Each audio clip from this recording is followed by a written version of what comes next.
പുന്നൂർകുളം പരൂർ പടവ് ചമ്മന്നൂർ ചുള്ളിക്കാരൻകുന്നിൽ ജനകീയ മത്സ്യകൃഷിക്ക് തുടക്കമായി. NK Akbar MLA ഉദ്ഘാടനം ചെയ്തു. പഞ്ചായത്ത് പ്രസിഡന്റ് TK ഹസൻ അധ്യക്ഷനായി.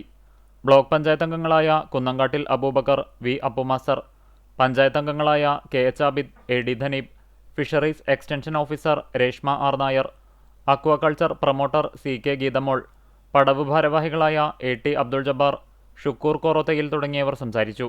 പദ്ധതി പ്രകാരം 159 ഹെക്ടറിലേക്ക് കട്ല, റൂഹു, മൃഗാൾ, ഗ്രാസ് കാർപ്പ് തുടങ്ങിയ 4.77 ലക്ഷം മത്സ്യക്കുഞ്ഞുങ്ങളെയാണ് ഇറക്കിയത്. ശരാശരി 2 സെന്റിമീറ്റർ വലിപ്പമാണ് കുഞ്ഞുങ്ങൾക്കുള്ളത്. 2.86 ലക്ഷം രൂപയാണ് പദ്ധതിയുടെ ചെലവ്. നവംബർ മുതൽ മത്സ്യവിളവെടുപ്പ് തുടങ്ങും. ഉപ്പുങ്ങൽ വടക്കേപ്പടവിൽ കഴിഞ്ഞയാഴ്ച 1.50 ലക്ഷം കുഞ്ഞുങ്ങളെ ഇറക്കിയിരുന്നു. ചാവക്കാട് ഫിഷറീസ് ഓഫീസ് ഈ വർഷം ചാവക്കാട് കേച്ചേരി ക്ലസ്റ്ററിലായി 38 ലക്ഷം മത്സ്യക്കുഞ്ഞുങ്ങളെ ഇറക്കുന്നുണ്ട്. കേച്ചേരി ക്ലസ്റ്ററിൽ 930 ഹെക്ടറും ചാവക്കാട് 339 ഹെക്ടറും ചേർത്ത് 1269 ഹെക്ടർ പാടശേഖരമാണ് ഇതിന് ഉപയോഗപ്പെടുത്തുന്നത്. ചാവക്കാട് 3 കേച്ചേരിയിൽ 16 പാടശേഖരവുമാണ് ഇതിൽ ഉൾപ്പെടുന്നത്.